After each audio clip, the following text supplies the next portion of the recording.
So hello to all. In today lecture we will talk about the pathogenesis of blister, how the blister is formed, how the blister is formed in our skin. Okay. So अपन एक चीज जानते हैं कि microbe जो होता है वो अपनी एपिडर्मिस में एंटर भी नहीं कर सकता है, ठीक है। ना एंट्री है स्किन के अंदर, ना एग्जिट है। एग्जिट क्यों नहीं है? क्योंकि यहाँ पे DEJ है और उसके नीचे डर्मल फ्लूइड है। और जो स्ट्रेटम कॉर्नियम है that is thickened layer, thick layer ना, due to presence of the keratin, maximum keratin. So that is play a barrier function. So there is a no entry and no exit. ठीक है। चलिए अब एक चीज जानते हैं कि जब अपन एम्ब्रियोनिक कंडीशन में होते हैं तो उस दौरान क्या होता है कि जो केराटिनोसाइट जो सेल होती है वो बेसिकली कैसी होती है? राउंड सेल्स होती है। कैसी सेल होती है? राउंड सेल, एम्ब्रियोनिक कंडीशन में। अब इनकी पुलिंग होती है। क्या होती है? पुलिंग, मतलब इनको खींचा जाता है। खींचने से ये क्या में कन्वर्ट हो जाती है? पॉलीगोनल केराटिनोसाइट्स में कन्वर्ट हो जाती है। क्या में कन्वर्ट हो जाती है? पॉलीगोनल केराटिनोसाइट में कन्वर्ट हो जाती है, ठीक है। और ये आपस में कनेक्टेड रहती है, बहुत सारी पॉलीगोनल सेल फिलामेंट से, जिनको क्या बोलते हैं अपन? डेस्मोसोम्स। क्या बोलते हैं? डेस्मोसोम्स। जो मैक्सिमम कहाँ पर प्रेजेंट थे? स्ट्रेटम स्पाइनोसम वाली लेयर में, ठीक है। तो these are the intercellular junctions, ठीक है। Desmosomes are also called intercellular junction because these are responsible for the attaching of the keratinocytes, ठीक है। they provide strength, okay, so that can be correlated with the suture, ठीक है। तो अब बात एक है कि ये सेल पहले स्पेरिकल थी। why these convert into polygonal cell? because we know that the spheres cannot be tightly packed, tightly pack नहीं कर सकते उनको। क्यों? क्योंकि उनके बीच में कुछ ना कुछ स्पेस तो जरूर रहेगा। लेकिन पॉलीगोनल सेल्स को अपन टाइटली पैक कर सकते हैं बिना स्पेस कम रखे, ठीक है। थोड़ा बहुत ही होता है यहाँ पे। डेस्मोसोम्स के थ्रू ये सेल जुड़ी रहती है, ठीक है। ये एक जनरल चीज है। चलिए, तो दो केराटिनोसाइट्स के बीच में या केराटिनोसाइट्स के बीच में क्या होता है? डेस्मोसोम्स होते हैं। अब डेस्मोसोम के पास basically why these desmosomes are providing strength to the cell? Because they have the strength giving protein inside these filament that are called desmoglein protein, DSG। इसको क्या बोलते हैं अपन? डेस्मोग्लिन प्रोटीन। अब आप जान लीजिए, अगर ये DSG गलती से भी बैड है तो ऑटो इम्यूनिटी आएगी। ये मतलब रॉन्ग बन गया या कुछ भी हुआ तो ये ऑटो इम्यूनिटी। तो इसको कौन पकड़ेगा? लैगरहैंस सेल, बताया था इनको काम क्या है। और इनको कहाँ भेजेगा? लिम्फ नोड में। लिम्फ नोड क्या बनाएगी? इसके बी सेल। बी सेल मतलब TH2 लाइन में जाएगा। तो बी सेल क्या करेगा? एंटीबॉडीज बनाएगा। एंटीबॉडीज क्या करेंगे? DSG को जो बेकार बने उनको काट देगा, ठीक है। और इससे ही एक डिजीज जनरेट होती है, पैम्पीगस, ठीक है। That is acquired phenomena. Pemphigus के बारे में देखा था ना आपने, बताया था पैम्पीगस, ठीक है। चलिए, that is acquired phenomena, ठीक है। So what occurs in the Weinberger disease? So due to the abnormal या bad formation of the DSG protein, there will be picking up of the DSG by a Langerhans cell. Then these will send into the lymph node. Then TH2 line will be operate. And this will form the antibody against this anti-DSG antibody. That will be of IgG type. That will cut the DSG. And due to cutting of DSG, ये यहाँ से cut जाएगा। उससे कौन सी disease होती है? पैम्फिगस disease होती है, जो एक्वायर्ड फंगस है, ठीक है। तो अगर आप एक चीज सोचिए, अगर मैंने डेस्मोसोम्स को काट दिया तो ऐसे मान लो एक सेल थी, उसको खींच के रखा था फिलामेंट्स ने। अगर आप इन फिलामेंट्स को काट दोगे तो क्या होगा? जो सेल पहले जैसी थी वैसी हो जाएगी। तो जो सेल पॉलीगोनल थी वो क्या में कन्वर्ट हो जाएगी? सर्कुलर केराटिनोसाइट सेल में। और इसका न्यूक्लियस कैसा होगा? लार्ज न्यूक्लियस होगा। तो कट डेस्मोसोम होता है। इस प्रोसेस डेस्मोसोम की कटिंग को क्या बोलते हैं? एक्थेंथोस भी बताया था ना मैंने, स्पाइंस को बोलते हैं। तो एक्थेंथोलाइसिस। तो सर्कुलर केराटिनोसाइट में कन्वर्ट हो जाएगा, एक्थेंथोलाइटिक सेल बोलते हैं इसको। ज़ैंक सेल भी बोलते हैं। क्या बोलते हैं? ज़ैंक cell. So when the desmosome are cut, then the cell will convert into the circular keratinocyte. That is also called acantholytic cell, or also called as Zenk cells. Okay. चलिए, अब एक चीज जानते हैं, मैंने बताया कि जब केराटिनोसाइट पॉलीगोनल थी तो इनके बीच में स्पेस नहीं था। अब जब भी ये सर्कुलर बन जाएगी तो इनके बीच में स्पेस क्रिएट होगा। जहां जहां स्पेस क्रिएट होगा वहां पर फ्लूइड बन जाएगा। तो यहाँ पे फ्लूइड आ जाएगा बिटवीन सर्कल्स के बीच में। और इससे एक ब्लिस्टर बनेगा। क्या बनेगा? सरफेस पे ब्लिस्टर। क्योंकि नीचे से प्रेशर पड़ेगा ना, स्किन थोड़ी बल्ज होगी तो ब्लिस्टर बनेगा। तो पेम्फिक्स का बेसिक मीनिंग क्या होता है? ब्लिस्टर। तो पेम्फिकस में क्या बनेगा? ब्लिस्टर बनेगा। क्यों बनेगा समझ गए आप? एंटी डीएचजी प्रोटीन एंटीबॉडी बनेगी जो डेस्मोसोम को कट कर देगी। इसकी वजह से जो केराटिनोसाइट पॉलीगोनल ट्यूब में कन्वर्ट हो जाएगी, सर्कुलर केराटिनोसाइट में कन्वर्ट हो जाएगी, and due to the circular conversion into polygonal to circular, there will be collection of fluid between these cells and this will generate a clinical blister and the meaning of pemphigus is blister. ठीक है, चलिए।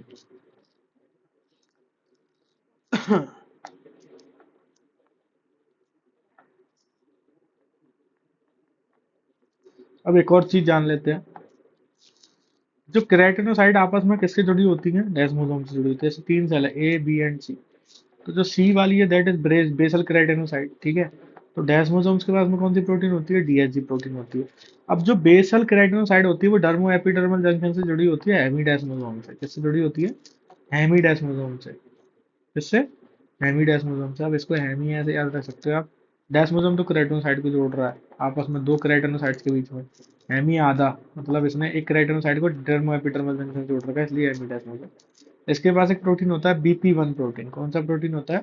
BP 1। तो अगर गलती से इसके against में anti BP 1 antibody बन जाए ऑटो इम्यूनिटी की वजह से, आईजीटी टाइप की होती है, तो उससे भी क्या होगा? पैम्फिगॉइड हो जाती है। उससे उससे भी डिजीज होती है बुल्लस पैम्फिगॉइड। कौन सी डिजीज होती है? बुल्लस पैम्फिगॉइड।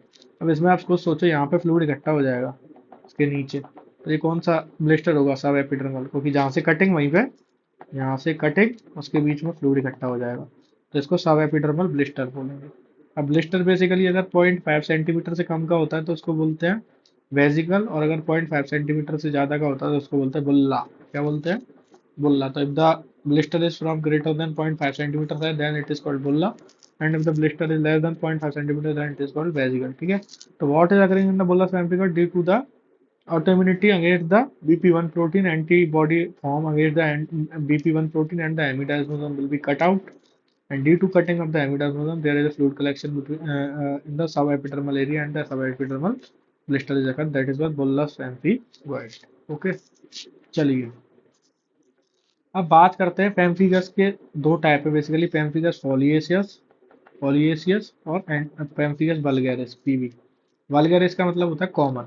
क्या होता है? कॉमन। ठीक है जैसा, चलिए।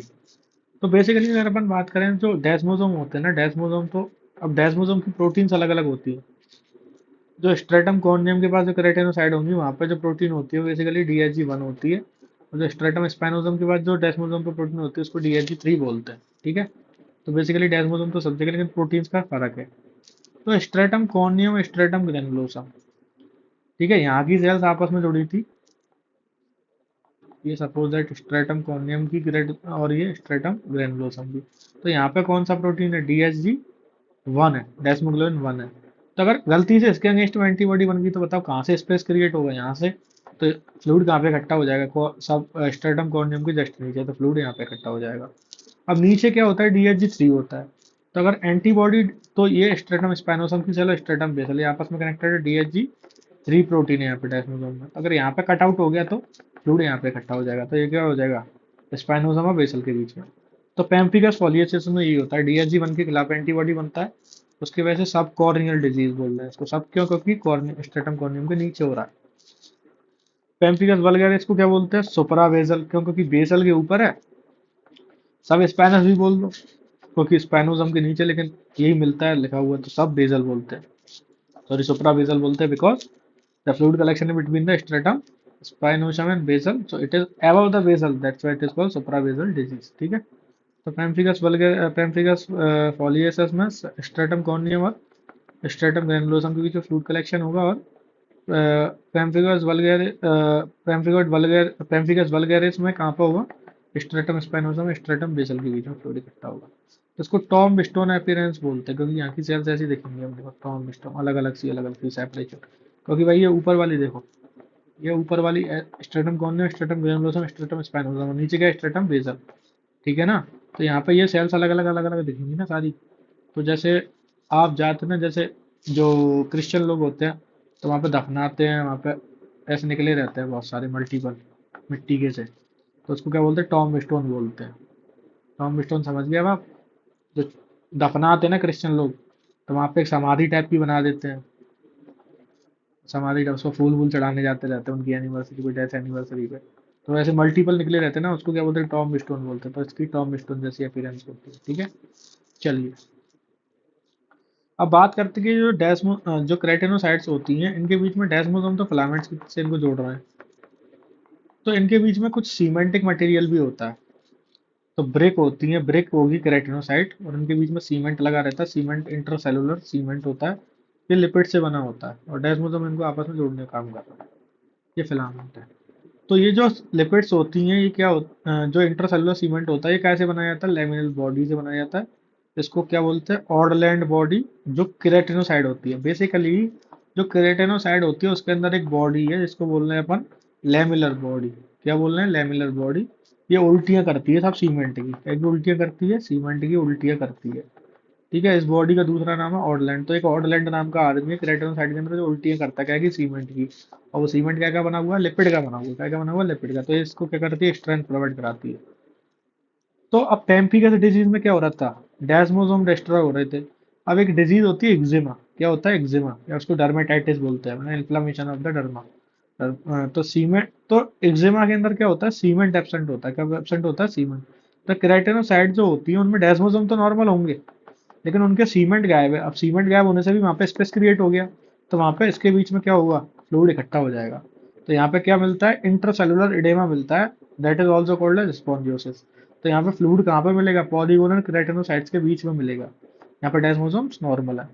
तो इसमें ऊजिंग मिलता है।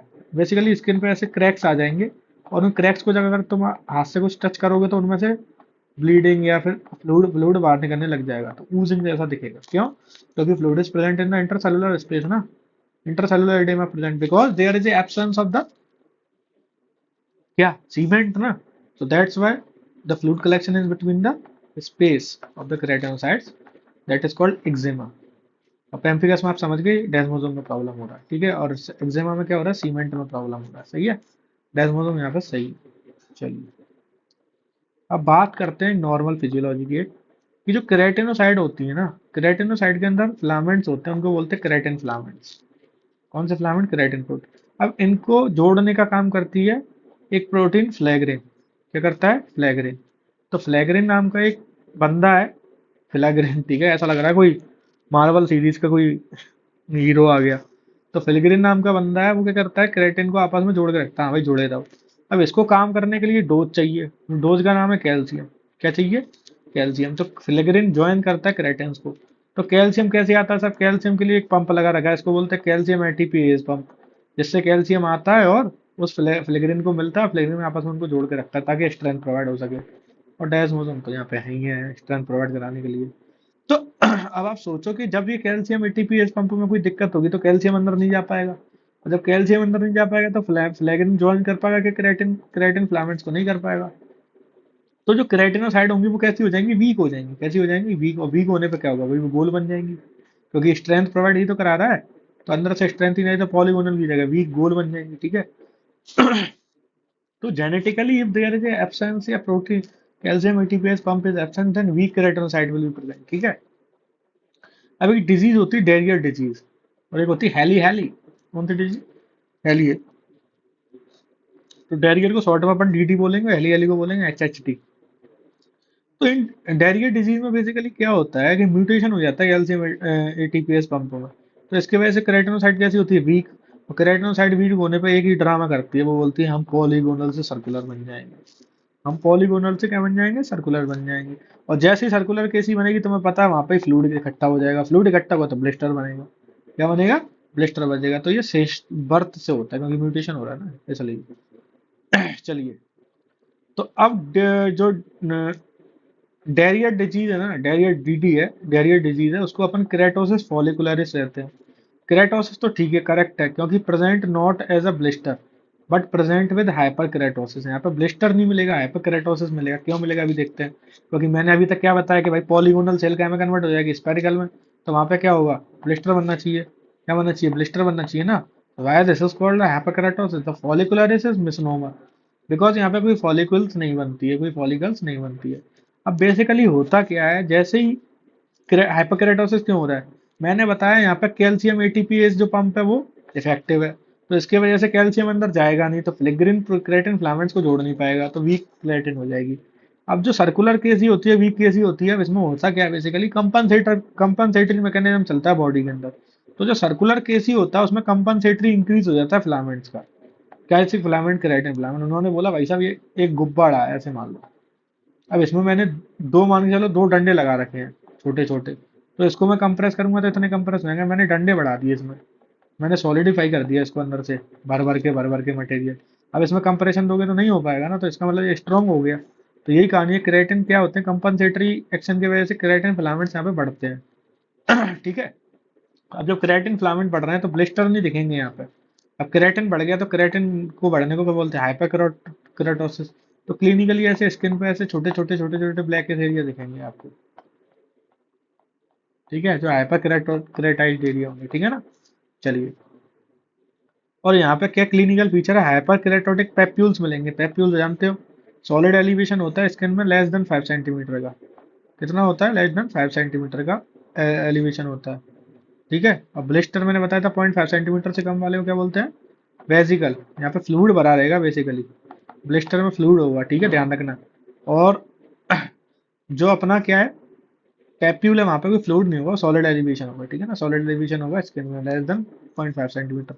सीवोरिक एरिया में होता है, व्हाट इज सीवोरिक एरिया, तो मैंने जो एरिया हाईलाइट कर रखा है, तो इसमें चेस्ट आ जाएगा, अपर बैक रीजन आ जाएगा, ट्रंक आ जाएगा, एक्सिला आ जाएगा, हेड आ जाएगा, नेक आ जाएगा, ये सब एरिया ये सीवोरिक एरिया। तो हाइपरकेराटोटिक पेप्यूल्स मिलते हैं सेबोरिक एरिया में। कौन सी डिजीज में, डायरियल डिजीज में। कौन सी डिजीज में, diarrhoeal disease. So what is occurring in the diarrheal disease? The compensatory creatine filaments will increase in the circular keratinocyte. That's why the hyperkeratosis will be seen, and the hyperkeratotic papule will be seen in the seborrheic area. Okay, चलिए। तो histology of diarrhoeal disease क्या बोलते हैं, तो वही है, मैंने आपको बताया था सबसे पहले लेक्चर में कि केराटिनाइजेशन होता है, ठीक है, बढ़ता हुआ जाता है। यहाँ पे मैंने 10,000 लिखा था, लेकिन यहाँ पे देखो अभी एब नॉर्मली 1 लाख हो गया, ठीक है। तो बेसिकली यहाँ पे केराटिन का अमाउंट एब नॉर्मल से ज़्यादा बढ़ जाता है, ठीक है। तो प्री मैच्योर केराटिनाइजेशन होता है यहाँ पे, तो उसको क्या बोलते हैं, डिस्केराटोसिस। तो यहाँ पे जो स्ट्रेटम ग्रैनुलोसम की सेल होती है उसमें केराटिन चूंकि ज़्यादा बढ़ जाता है तो सेल्स राउंड दिखती है, उसको बोलते हैं कॉर्प्स राउंड सेल, ठीक है, कॉर्प्स राउंड सेल। और जो डिस्केराटोटिक सेल्स स्ट्रेटम कॉर्नियल की होती है उसको बोलते हैं कॉर्प्स ग्रेन सेल, वो भी क्या हो जाती है, थिक हो जाती है बहुत ज़्यादा।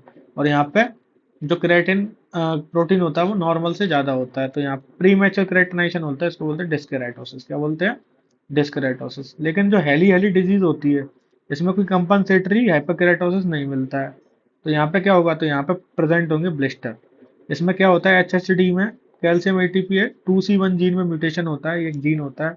और डेरियर में कैल्शियम एटीपी 2A2 जीन में म्यूटेशन होता है, याद कर सके तो कर लो, नबी बना इंपॉर्टेंट, ठीक है। चलिए, अब बात करते हैं, ठीक है।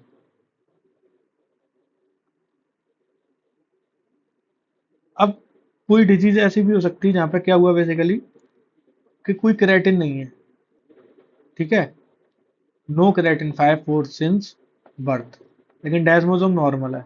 अब बेसिकली क्या होता है कि स्ट्रेटम बेसल जो तुम्हारी लेयर है, तो स्ट्रेटम बेसल लेयर में क्या है, क्रेटिन नहीं है। कौन सा, 5 and 14, 14 नंबर के क्रेटिन के बहुत सारे प्रोटीन्स के नाम होते हैं ना, 5 and 14 सिंस बर्थ से नहीं है। तो ये केवल किसमें प्रेजेंट है, only present in stratum basal में, ठीक है। ये कहाँ पर प्रेजेंट होती है, keratin 5 and 14 stratum basal layer की क्रेटिनोसाइट में प्रेजेंट होती है। तो ये अगर no keratin 5 and 14 since birth से नहीं है, लेकिन डेस्मोसोम नॉर्मल है। तो जब भाई साहब क्रेटिन, जब स्ट्रेटम बेसल में क्या होगा, क्रेटिन ही नहीं होगा, तो वो फ्रेजाइल होगी कि नहीं होगी, क्योंकि इसमें स्ट्रेंथ नहीं होगी, तो ये जेनेटिक है। तो बेसिकली अगर कोई भी ट्रॉमा होता है ना गलती से, तो अगर ट्रॉमा हो गया तो तुम्हारी जो स्ट्रेटम बेसल है वो क्या है, स्ट्रेटम बेसल में अगर 5 and 14 नहीं है सिंस बर्थ, तो अब इसकी वजह से क्या, stratum basal is fragile layer ना। तो फ्रेजाइल क्यों है, because the keratin is not present inside that, so that's why there is a trauma induced blister formation. Because when the trauma is present on the skin, then what will occur, due to the weakening of the keratinocyte, basal keratinocyte. Why? Because there is a no presence of keratin 5 and 14 since birth. That is the genetic reason ना। तो इसकी वजह से वहाँ पे blister हो जाएगा, ठीक है। यहाँ पे कोई एक्रेंथोलाइसिस नहीं होगा, एक्रेंथोलाइसिस डेस्मोसोम, क्योंकि डेस्मोसोम यहाँ पे नॉर्मल है। तो यहाँ पे ब्लिस्टर ब्लिस्टर मिलेंगे अपने को बेसल लेयर में, कौन सी लेयर में? बेसल लेयर में। इस डिजीज को बोलते हैं एपिडर्मोलाइसिस बुल्लोसा कॉम्प्लेक्स, दैट इज जेनेटिक। तो एपिडर्मोलाइसिस बुल्लोसा कॉम्प्लेक्स बोलते हैं, ठीक है, दैट इज जेनेटिक डिजीज, ठीक है। एपिडर्मोलाइसिस बुल्लोसा कितने तरीके का होता है? 3 तरीके का होता है। तो ईबीएस एपिडर्मल बुल्लोसा सिंप्लेक्स है ना, ये एब्सेंट, इसमें क्या होता है K5 and K14 since birth से। और जो ईबी जंक्शनल होता है एपिडर्मोलाइसिस बुल्लोसा जंक्शनल, यहाँ पे लैमिनिन प्रोटीन एब्सेंट होता है बर्थ से। और एपिडर्मोलाइसिस बुल्लोसा डिस्ट्रॉफिका, इसमें कोलेजन 7 एब्सेंट होता है। क्या एब्सेंट होता है? कोलेजन 7 प्रोटीन एब्सेंट होता है। ये अपन पढ़ेंगे, लेमिनिन क्या होता है, कोलेजन 7 क्या होता है, ये सब अपन पढ़ेंगे डिटेल में भी अगले लेक्चर में, ठीक है ना, बाद वाले लेक्चर्स में। तो बेसिकली एपिडर्मोलाइसिस बुल्लोसा सिंप्लेक्स, ठीक है, इसमें क्या होता है बेसल लेयर में केराटिन एब्सेंट होता है, इसकी वजह से यहाँ पे ब्लिस्टर बन जाते हैं ट्रॉमा पे। यहाँ पे कोई एकेंथोलाइसिस नहीं होता, डेस्मोजोम नॉर्मल रहता है, ठीक है। तो ये अभी अब छोड़ दो, अभी के लिए छोड़ दो, ठीक है। अब एक डीआईएफ टेस्ट होता है, डायरेक्ट इम्यूनोफ्लोरेसेंस, डीआईएफ बोलते हैं। ये क्या करता है? एंटीबॉडीज को पिक करता है ब्लिस्टरिंग डिजीज में, क्योंकि पता है सब ऑटो इम्यूनिटी की वजह से हो रही है। तो जहां भी एंटीबॉडी होगी उसको पिक कर लेगा, वहां पे फ्लोरेसेंस दिखाएगा।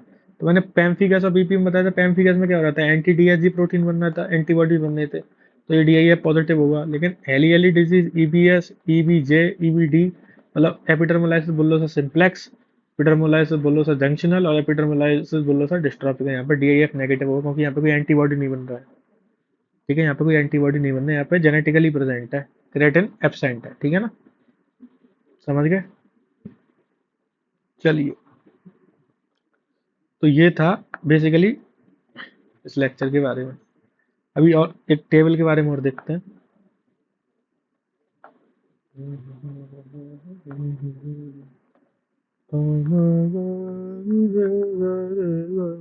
चलिए, तो अपन ने देखा क्या, एनालॉजी देखते हैं। The brick, cement, desmosome and diagnosis. तो अगर ब्रिक ओके है, सीमेंट भी ओके है, ब्रिक मतलब केराटिनोसाइट, और सीमेंट मतलब तो लिपिड से भर रहा था, और डेस्मोसोम बैड है, तो कौन सा डिजीज है? पैम्फिगस, क्योंकि इसी में तो डेस्मोसोम टूट रहे थे। ब्रेक भी बैड है, केराटिनोसाइट बेकार है, सीमेंट ओके है, डेस्मोसोम भी ओके। तो केराटिनोसाइट किसमें बेकार है? ईबीएस में भी देखे ना, एपिडर्मोलाइसिस बुल्लोसा सिंप्लेक्स में, क्योंकि केराटिन ही एब्सेंट है ना, तो सेल ही बेकार है। ब्रेक ओके मतलब keratinocyte are okay, cement bad है, और डेस्मोसोम ओके। तो इसको क्या बोलते हैं? एक्जिमा, क्योंकि यहाँ पे ये तो हो रहा था इंटरसेलुलर स्पॉन्जियोसिस बोल लेते हैं इसको। सेलुलर स्पेस में क्या हो रहा था? फ्लूइड इकट्ठा हो रहा था, इसकी वजह से ब्लिस्टर बन रहा था, ठीक है। That is all about the pathogenesis of the